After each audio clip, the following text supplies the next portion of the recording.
नमस्कार, मैं अतुल चतुर्वेदी बोल रहा हूँ।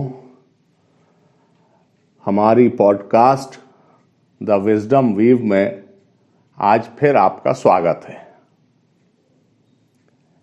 जो पहला एपिसोड था जिसमें मैंने इलाहाबाद का जिक्र किया था, वो काफ़ी लोगों को पसंद आया और काफ़ी सीनियर लोगों ने मुझको फ़ोन करके या व्हाट्सएप पर मैसेज करके कहा कि इस एपिसोड को सुनकर उनकी अपनी भी इलाहाबाद की यादें ताज़ा हो गई। जैसा मैंने पहले भी आपसे इंट्रोडक्शन में कहा है कि इस पॉडकास्ट में हमारे चर्चा के विषय काफ़ी हैं और हम विभिन्न विषयों पर चर्चा करेंगे, लेकिन चूंकि इलाहाबाद से शुरुआत की है तो अभी इलाहाबाद की कुछ बातें और। आज मैं आपसे चर्चा करना चाहूँगा कि अभी पिछली साल मैं इलाहाबाद गया तो काफ़ी अरसे बाद गया था और मुझको कुछ ऐसा महसूस भी हो रहा था कि इलाहाबाद आना जाना अब उतना न रहने के कारण इलाहाबाद का जो एक अंदर से जुड़ाव है वो और ज़्यादा जोर मार रहा है। इलाहाबाद की याद भी आती है। जब इलाहाबाद में घूमते हैं तो अपनी पुरानी यादें ताज़ा भी होती हैं। तो एक दिन तो मैंने कटरा चौराहे से, जो बल्कि लक्ष्मी टॉकीज वाले चौराहे से, गाड़ी वगैरह छोड़ के थोड़ा पैदल चला, हनुमान जी के दर्शन लक्ष्मी टॉकीज के सामने किए और फिर ई रिक्शा एक पकड़ा और उससे कहा कि भाई थोड़ी देर मुझको ऐसे ही घुमाओ। कटरा में नेत्राम चौराहे की तरफ हम लोग बढ़े। दाहिनी तरफ किसी ज़माने में गुप्ता स्टोर हुआ करता था। फिर नेत्राम चौराहे पर जब मैं पहुंचा और नेत्राम की दुकान देखी तो मुझको याद आया कि हम लोगों के हॉस्टल के बैच में धामपुर के एक सुनील गोयल साहब हुआ करते थे, जो दुर्भाग्यवश अब दुनिया में नहीं है। वो अपने जन्मदिन पर हम सब साथियों को नेत्राम पर कचौड़ी जलेबी आदि की दावत के लिए ले जाते थे। नेत्राम से और न जाने कितनी यादें जुड़ी हैं। मेरे नाना जी जब इलाहाबाद से निकला करते थे तो हमारी स्वर्गीय मौसी और मौसा जी उनके लिए नेत्राम से ही खाना पैक करा के ले जाते थे। नेत्राम से फिर मनमोहन पार्क वाले चौराहे से तो एक दफ़े तो मैं मुड़ा तो साइंस फैकल्टी की तरफ निकला और जब साइंस फैकल्टी की तरफ पहुंचा तो मुझको याद आया कि बीए पार्ट 1 में साइंस फैकल्टी में अंदर घुसते ही लेफ्ट हैंड पर जो स्विमिंग पूल है उसमें मैं, मेरी मौसी के लड़के गुड्डा आदा जो कि IFS हुए हिमाचल प्रदेश में, बीनू दादा जो कि वर्ल्ड बैंक में हैं, विवेक वेकी जो बम्बई में हैं और प्रोफेसर रघुवंश साहब की पुत्री सुजाता दीदी, हम सब लोग न जाने कितने लोग वहाँ स्विमिंग करने जाते थे। चौरसिया सर हुआ करते थे। जिन लोगों ने स्विमिंग वहाँ पर की है उनको अभी भी याद होगा कि ये अच्छा स्विमिंग पूल था। और यहाँ स्विमिंग से निकल के मैं और मेरी मौसी के लड़के वेकी जो नटराज रेस्टोरेंट है चौराहे पर, उस पर डोसा खाते थे और उनकी एक विशेष किस्म की सॉस थी जो एक्चुअली एडवर्टिजमेंट तो है कि आता था कि कद्दू नहीं पड़ा, लेकिन वो सॉस विशुद्ध कद्दू की हुआ करती थी, लेकिन उसके स्वाद के क्या कहने हैं। कटरा में इस तरफ वापस चले जाएं तो मिश्रा फार्मेसी हुआ करती थी। आप यूनिवर्सिटी रोड से चलें तो किताबों की दुकानें, फिर आगे बरगद के पेड़ के नीचे वो चाय की दुकान जिसकी चाय का स्वाद एक अलग हुआ करता था। जब आप आगे बढ़े तो वो ई रिक्शों ने आगे बढ़ाया तो इधर लेफ्ट पर SSL हॉस्टल और हम राइट को मुड़ गए यूनिवर्सिटी के गेट के सामने से हॉलैंड हॉल के सामने होते हुए और फिर आगे मुड़ के डायमंड जुबली के सामने से होते हुए भारद्वाज आश्रम से जब नीचे चले तो लेफ्ट पर आनंद भवन था। आनंद भवन की जब चर्चा आई है तो मैं आप लोगों से शेयर करना चाहूँगा कि आनंद भवन का इतिहास काफ़ी पुराना है। शायद अधिकांश लोगों को मालूम होगा कि सर सैयद अहमद खान ने ये महमूद मंजिल करके हुआ करती थी खरीदा था फिर उनके पुत्र इसमें रहे, उनके पुत्र से होते हुए ये राजा परमानंद पाठक के पास पहुंचा, जो एक्चुअली राजा परमानंद चतुर्वेदी थे। पाठक उनका गोत्र था। ओरिजिनली ये लोग आगरा की बाह तहसील में बटेश्वर के रहने वाले थे। फिर ये मुरादाबाद से जाने गए, राजा जयकिशन दास, राजा परमानंद, और राजा परमानंद के पुत्र कुंवर सर जगदीश प्रसाद थे, जो ICS थे और तत्कालीन यूनाइटेड प्रोविंसेस के चीफ सेक्रेटरी भी रहे। इलाहाबाद यूनिवर्सिटी में हिस्ट्री के professor and head of the department रहे प्रोफेसर हेरम चतुर्वेदी भाई साहब बताते हैं कि उनके बाबा जस्टिस बृज किशोर चतुर्वेदी जी के पासपोर्ट पर कुंवर सर जगदीश प्रसाद, जो कि चीफ सेक्रेटरी ऑफ यूपी थे, उनके ही हस्ताक्षर थे। इन तमाम यादों के बीच में घूमता हुआ और नीचे बालसंग चौराहे से फिर ई-रिक्शा को मैंने कहा कि अब वापस ले लो, और चढ़ाई चढ़ के हम दोबारा आए। तो अब मैंने ई-रिक्शा वाले से कहा कि तुम मेरे GN झा हॉस्टल के सामने से लेके बैंक रोड से लेके अब आगे ले चलो ताराचंद हॉस्टल की तरफ। ताराचंद हॉस्टल गए, लल्ला चुंगी, जो लल्ला चौराहा हुआ करता था विमेंस हॉस्टल के ऑलमोस्ट सामने, वहां पर गए। मैं इन सब स्थानों का जिक्र इसमें इसलिए कर रहा हूं कि जो लोग इलाहाबाद से जुड़े हैं, वो एक एक स्थान का जब मैं नाम लूंगा तो हर किसी की कोई ना कोई याद इन कोनों से जुड़ी हुई अवश्य होगी। इलाहाबाद से जो लोगों का रिश्ता है, जैसा मैंने अपने पिछले एपिसोड में भी जिक्र किया था, वो रिश्ता एक मानसिक और दिल के लेवल पे हो जाता है। जो वहां रह आया उसकी सबकी अपनी यादें जुड़ी हुई होती हैं। लेकिन आज जब मैं इलाहाबाद का जिक्र कर रहा हूं तो एक तो यहाँ के स्थान हैं, सड़कें हैं, पुराने बंगले हुआ करते थे। सिविल लाइंस में मुझको याद है कि दोनों तरफ फुटपाथ पर इमली के पेड़ हुआ करते थे। वैसे भी इलाहाबाद में बड़े बड़े पेड़ और इमली के बहुत पेड़ हुआ करते थे। अगर आप प्लाजा चौराहे से पैलेस के सामने से होते हुए और आप पुराने चर्च तक जाएं तो दोनों तरफ जब इमली का मौसम होता था तो फुटपाथ पर इमली बिखरी पड़ी रहती थी। कॉफ़ी हाउस के बाहर वर्गीज का कॉफ़ी का ठेला या सामने वाले हिस्से में RR मील्स ऑन व्हील्स, ये सब वो स्थान थे जहां पर लोग जुटते थे और अपना एक मिलने जुलने का स्थल होता था और हर किस्म की विद्वता की, राजनीति की चर्चा हुआ करती थी।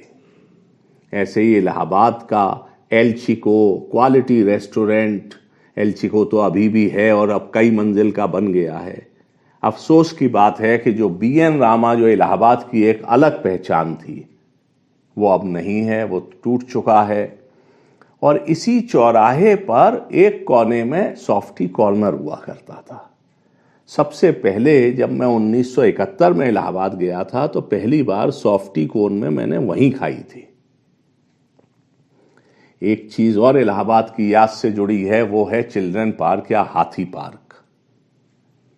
जब आप मनमोहन पार्क से आगे जाते हैं तो एक तरफ सेंट जोसेफ स्कूल वाली भी रास्ता है, आप आगे बढ़ेंगे तो वो जो चिल्ड्रन पार्क है, उस चिल्ड्रन पार्क में एक हाथी बना हुआ था।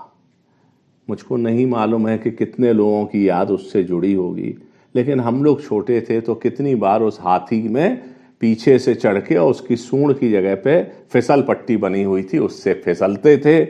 और स्कूल से जब जाते थे या घर वालों के साथ जाते थे तो जो इलाहाबाद की एक प्रसिद्ध चीज है चुरमुरा, जो कागज के एक कोन जैसे में मिलता है, वो हाथी पार्क पर अवश्य खाया करते थे। ये बातें तो हो गई इलाहाबाद की स्थानों की याद की। एक में बहुत महत्वपूर्ण बात है, जो इलाहाबाद से जुड़े लोग, इलाहाबाद में जो युवा आते हैं अपना कैरियर बनाने के लिए, वो लोग, और जो लोग उस कैरियर को ढालते हैं, और पॉलिसी मेकर्स, उन सब की मैं ध्यान आकृष्ट करना चाहता हूं इस पॉडकास्ट के माध्यम से। वो बात है कि एक जमाने में इलाहाबाद की गिनती हिंदुस्तान की श्रेष्ठतम यूनिवर्सिटीज़ में और विश्व की यूनिवर्सिटीज़ में हुआ करती थी। अफसोस की बात है कि आज यूनिवर्सिटी का वो स्तर नहीं माना जाता है। मुझको लगता है कि एक बहुत बड़ा कारण ये है कि पहले इलाहाबाद का शिक्षा प्रणाली समय के साथ चल रही थी। यदि आवश्यकता सिविल सर्वेंट्स की थी तो इलाहाबाद यूनिवर्सिटी का जो कोर्स था वो सिविल सर्विसेज ओरिएंटेड था। पब्लिक की सेवा करने वाले लोग अगर थे तो वो भी वहां से पढ़े लिखे लोग निकलते थे। डेमोक्रेसी का भी माहौल था, छात्र संघ के चुनाव और राजनीति का भी माहौल था, किंतु किसी जमाने में तो उस राजनीति में भी टॉपर्स आया करते थे। आज ये सोचने की बात है कि जो इलाहाबाद सिविल सर्वेंट्स की नर्सरी हुआ करती थी, ऐसी तो कई नर्सरी अब हिंदुस्तान में और उत्तर प्रदेश में हो गई हैं। तो ये जो एक अलग हमको स्थान प्राप्त था कि इलाहाबाद में आएंगे तो आप सिविल सर्वेंट बन जाएंगे, ऐसी चीज के लिए तो कई स्थान हो गए हैं। तो अब सोचने की बात यह है कि भाई वो प्रतिष्ठा कैसे प्राप्त की जाए। मेरा मानना है कि सबको इस पर विचार करना चाहिए कि आज देश की जरूरत क्या है। आज देश की जरूरत खाली सिविल सर्वेंट्स नहीं है, क्योंकि सिविल सर्वेंट्स जितने चाहिए उससे ज्यादा उनको प्रोड्यूस करने वाले सेंटर्स हैं। आज देश की जरूरत है पॉलिसी मेकर्स, आज देश की जरूरत है वैज्ञानिक, आज देश की जरूरत है रिसर्च करने वाले लोग।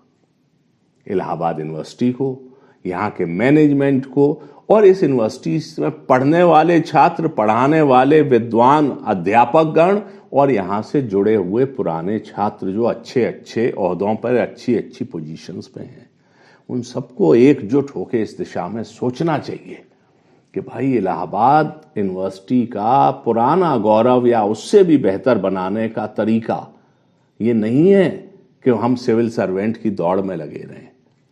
कितनी सरकारी नौकरियां हैं, बच्चे नौजवान आते हैं, सालों साल एक कमरा लेके या हॉस्टल के कमरे में रह के दिन रात मेहनत करके पढ़ाई करते हैं और उनकी ये सारी तैयारी एक अनिश्चित भविष्य के लेके होती है।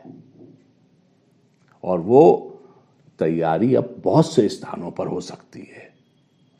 दिल्ली में राजेंद्र नगर है, मुखर्जी नगर है, हमारे फिरोजाबाद से ही न जाने कितने IAS IPS अब हो जाते हैं। मेरा कहने का मतलब यह है कि इलाहाबाद में निश्चित तौर पर यह सोचना चाहिए कि कुछ ऐसा हो कि आज देश में भविष्य में स्पेस की ज़रूरत है, उसकी रिसर्च चाहिए, पानी की रिसर्च चाहिए, खाद्यान्न की रिसर्च चाहिए, इलेक्ट्रॉनिक्स पर रिसर्च चाहिए, और इलाहाबाद इनमें पीछे नहीं रहा है। इकोनॉमिक्स पर रिसर्च चाहिए। हम लोग सब जानते हैं कि इलाहाबाद में एक से एक हस्तियां हुई हैं, नामचीन लोग हुए हैं जिन्होंने अपने अपने विषयों में बहुत नाम किया है और यूनिवर्सिटी को बहुत नाम दिया है, इलाहाबाद को नाम दिया है। आज भी विद्वान लोग हैं, लेकिन बात फोकस की है। मेरा ये एक पॉडकास्ट के माध्यम से आप सबसे अनुरोध है कि इस बात का जिक्र करिए, डिस्कशन करिए। हमको वहां पर जॉब सीकर से ज्यादा जॉब गिवर बनाने हैं, एंटरप्रेन्योर्स बनाने हैं, साइंटिस्ट बनाने हैं। सिविल सर्वेंट भी बने, उसकी बात नहीं है, लेकिन फोकस थोड़ा बड़ा करना होगा। थोड़े फोकस के सेंटर बदलने पड़ेंगे, और जब हम ऐसा करेंगे तभी इलाहाबाद अपने प्राचीन गौरव को फिर से पा पाएगा। मुझको मालूम है कि इस पर आप लोगों के विचार कुछ मुझसे मेल खाएंगे, कुछ हो सकता है मेरे विचारों से आप लोग मेल ना खाएं, लेकिन फिर भी डिस्कशन होना चाहिए।